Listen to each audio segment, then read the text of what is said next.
Friends, welcome to Neetuslibrary. Today we are going to head further with the part 6 of The Mother I Never Knew. The name of this part is Revelation. A few weeks later, the Patels were busy organizing a big moonlit dinner in their house.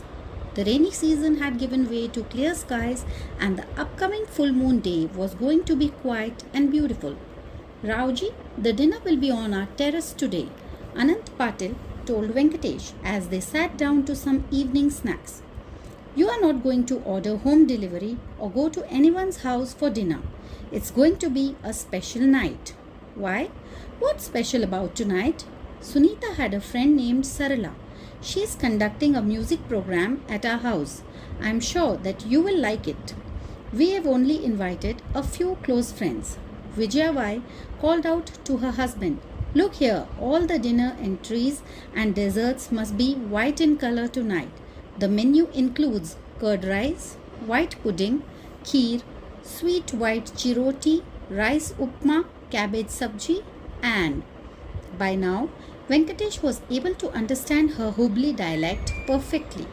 He had picked up the local Kannada and learned the meaning of several colloquial terms used in Hubli. Enough, Patil yelled back. Don't dye your hair white to match the food too. Venkatesh laughed. Sometimes he envied Anant Patil's life. It was full of joy and enthusiasm. Both husband and wife enjoyed each other's company and troubled each other like teenagers. It wasn't that they didn't have any problems. Their son was away for work in a mediocre job. They had a bedridden old mother to take care of, and they had to find a groom for Sunita. Since the Patils didn't have any inherited or ancestral property, they had taken a big loan to construct the house they were now living in. But Patil wasn't anxious about it. He would reassure his wife, Vijaya, don't worry about it. We will repay it somehow. In spite of all their troubles, they had a straightforward approach to life. But things were very different in Venkatesh's family. It was always about earning more and more money. Shanta would often take loans and then complain to her daughter, Gauri, I have taken a bank loan to buy that new estate in Coorg. I can't relax till it's repaid. Amma, why did you take the loan if it was going to stress you out? I took it because your father can get bank loans with a minimal interest rate. It's business, Gauri. Their family had everything, but there was no intimacy between the four of them. They lived, worked, and went out together. It was mechanical. During every social event, Shanta would whine, "Oh, I don't want to go. I really don't like the food they eat or the way they dress. But we have to. Otherwise, our hosts will think that we are rude." But when Shanta met the host at the event, she would smile brightly and say, "Heartiest congratulations on your new home. You have built a palace, and of course you are looking stunning today." All their relationships were social, shallow, and artificial. Soon, Patil's guests started arriving and the host became busy welcoming them. The night was cool and Venkatesh shivered. His mind turned to Shankar. How can we look so similar? Patil says that there are 7 lookalikes all over the world. So is it a coincidence? We aren't twins, for sure. I was born at 10 a.m. in the railway hospital in Hyderabad. When was he born? I think I should talk to Shankar's mother, Bhaggava. Maybe she can throw some light on it. Sarala Bapat made an entrance and the program began immediately. She started singing and all conversation in the room stopped. Patil sat down next to Venkatesh and whispered, "If you close your eyes and throw a stone around here, it will hit either a poet or a musician. All good Hindustani musicians are from here.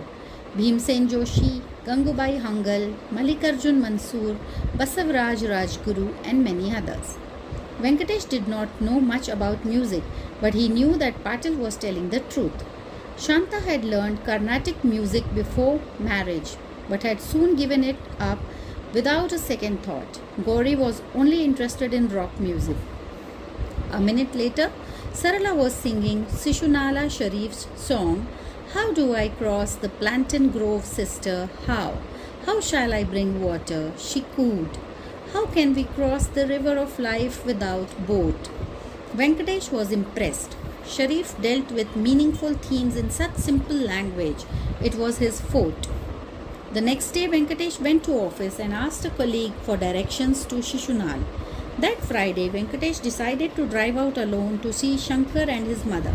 Since he was going to meet Bhargava for the first time, he brought some fruits for her.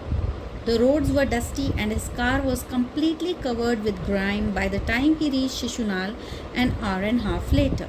The village was next to a large lake and had fertile land with dark soil. The farmers grew sunflowers, jawar and tur dal. Venkatesh found that despite Sharif's huge success, Shishunal remained a quiet and sleepy village. He parked the car in front of a primary school in the center of the village. Hearing the sound, a man came out and asked him, "Master, what are you doing here? I thought you had taken the day off." "I am not, master." The man peered at him. "Are you a relative?" "Yes," he lied.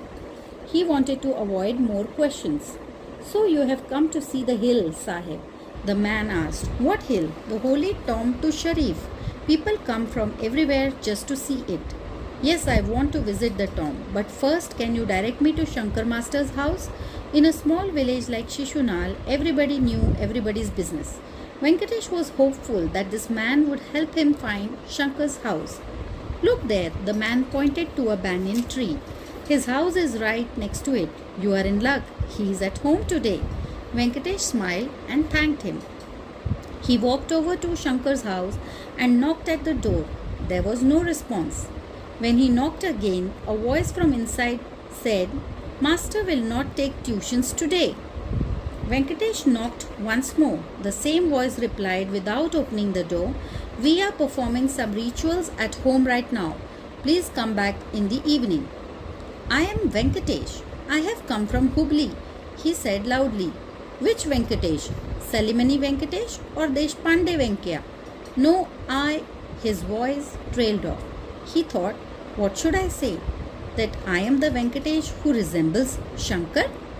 Out loud he said, "I am from State Bank of India in Hubli." "Avva, who are you talking to?" Venkatesh heard Shankar's faint voice. "It's some person called Venkatesh from a bank in Hubli. Ask him to come inside." On this occasion, she sounded surprised. "Please, Avva, let him in." Finally, the door opened and Venkatesh came face to face with an old Brahmin widow. She appeared strong even though she was very thin. She was wearing a torn white sari with a pallu over her clean-shaven head. This must be Shankar's mother, Venkatesh thought. He looked at her with mixed feelings. There was surprise and anxiety. "Please come in and sit," she said, and pointed to a broken chair. "We were not opening the door because we are performing Shraddh today." "Bhargava, where's the holy grass?" interrupted the priest performing the rituals. The old man excused herself and went inside. Venkatesh sat down. He thought, had I known it was Shankar father's death anniversary, I wouldn't have come today. But how could I have known? Poor Shankar. He's been performing this ritual almost since he was born. It is improper for an insider like me to be present on such an occasion. He said loudly, "Master, please go ahead with the Shraddha. Meanwhile, I will visit the holy hill and come back here." "Sir, I can't go out with you today, but you have come all the way from Hubli and we'd like you to eat lunch with us. It's the prasad of our forefathers. You may go visit the tomb. Please come back soon," Shankar told him. Venkatesh nodded and set out for his destination, still thinking about the Shraddh. He knew how it was done. His father's Shraddha fell on the 12th day after the Shera, before the festival of Diwali. On that day, the family was supposed to eat at 6 a.m. and fast thereafter. However, Shanta never performed such rituals at home. Instead, she gave 5,000 rupees to the Banashankari Mutt to perform them. On the day of the Shraddha, Shanta would go to the Mutt, bow down before the Pinda or the rice ball presenting the dead person's soul. Then she'd eat 2 bites reluctantly and come back home. whereas Venkatesh would go alone at 4 a.m. and perform the ritual with sincerity. After that, Shanta wouldn't remember her father-in-law until the next year.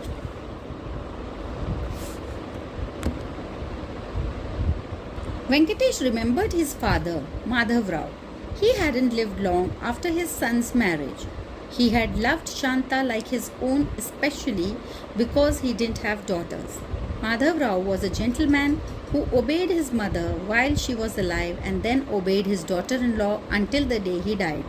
It was such a long time ago. After his paralytic attack, his father had tried to say something to him, but Venkatesh hadn't been able to understand him. It was the first time he had seen his father become angry and frustrated. Soon, Venkatesh reached the holy hill. The place symbolized harmony between two communities and had devotees everywhere, irrespective of religion. People firmly believed in Sharif. The tomb was located under the shade of a neem tree.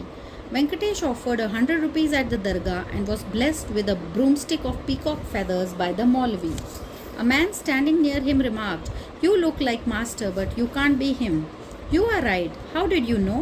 "Because the poor master can't afford to offer 100 rupees. Are you related to him?" "Yes." "You are not from around here. Have you come to visit him?"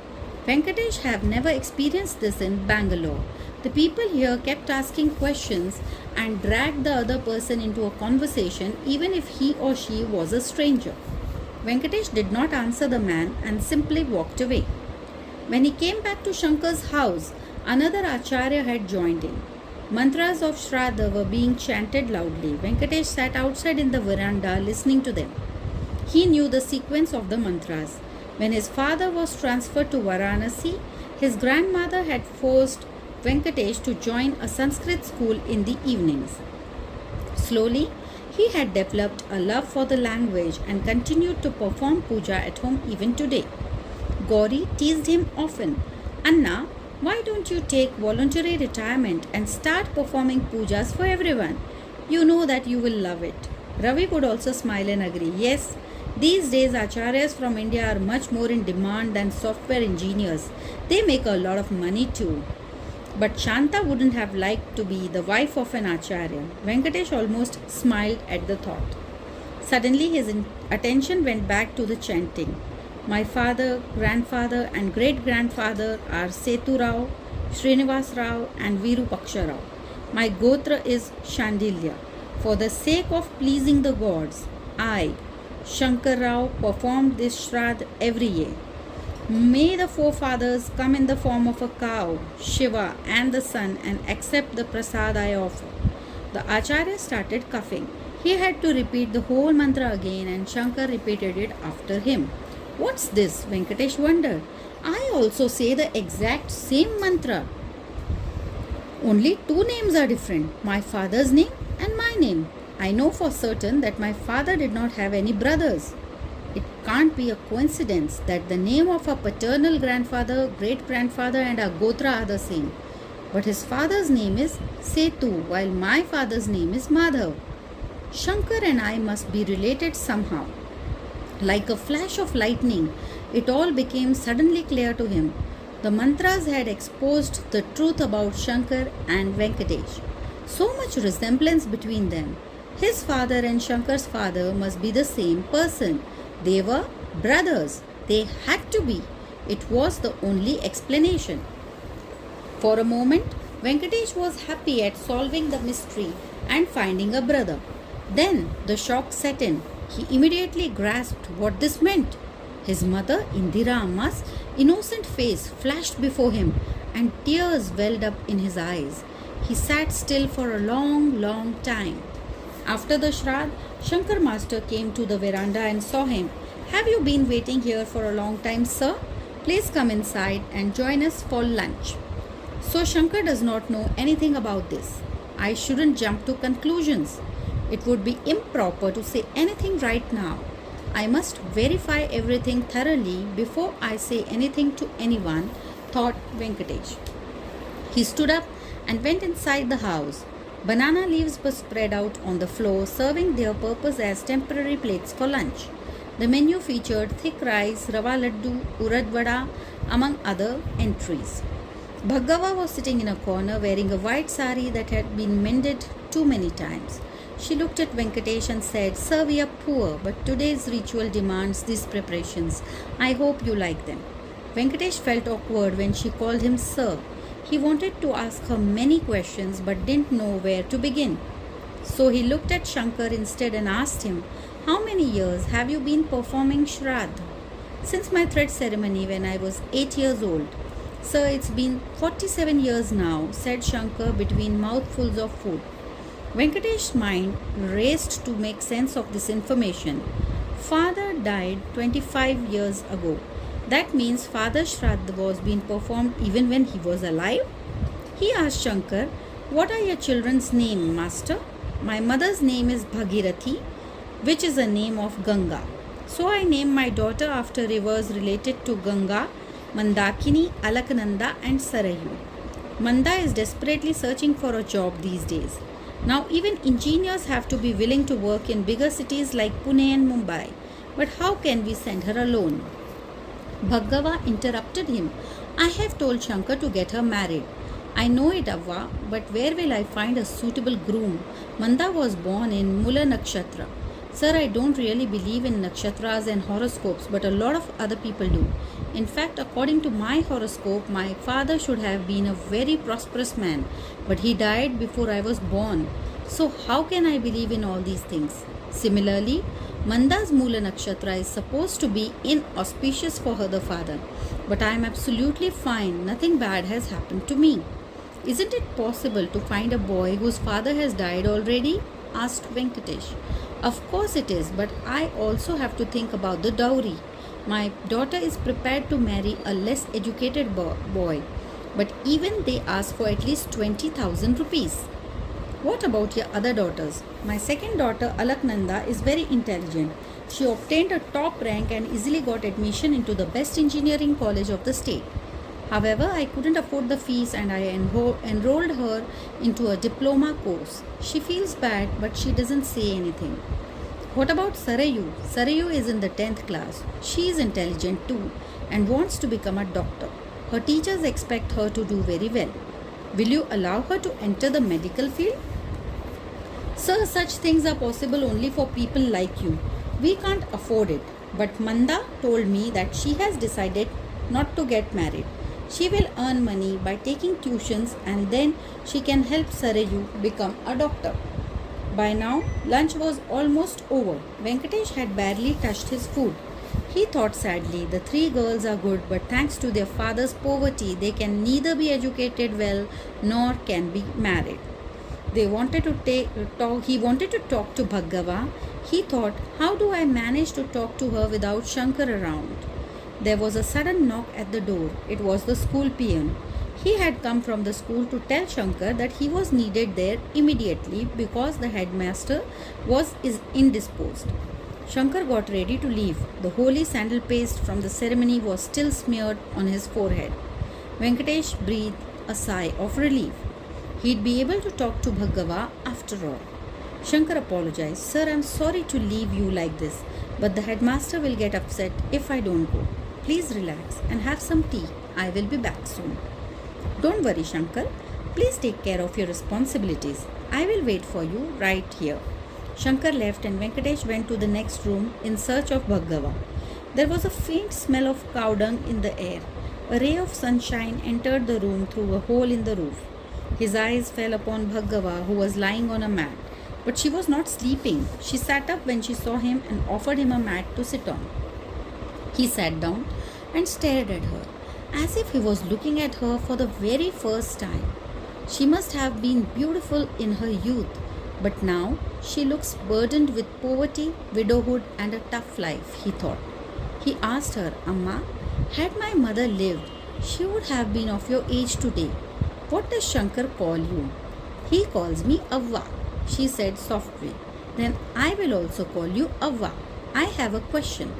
Is Shankar related to me? Why do we look similar?" Venkatesh asked her directly. "I don't know. When you both sat down to eat lunch, I felt like I was looking at Shankar's brother, if he had one. Tell me more, Avva.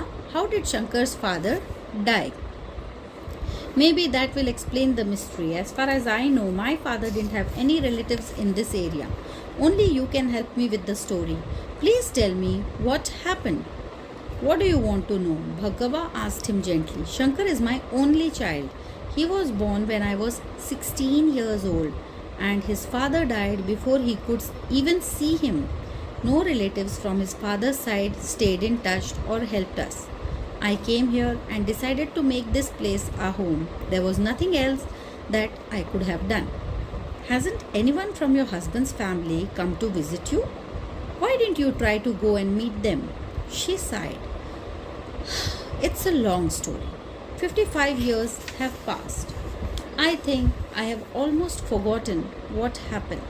I haven't told Shankar about it either. What's the use? It wouldn't have changed anything. But you must tell me, Avva. Maybe it'll bring me peace. Think of me as your son. Bhargava's eyes seemed to focus on something far away. He heard the clock ticking silently as she got lost in the memories of the days past. Slowly, she started narrating her story.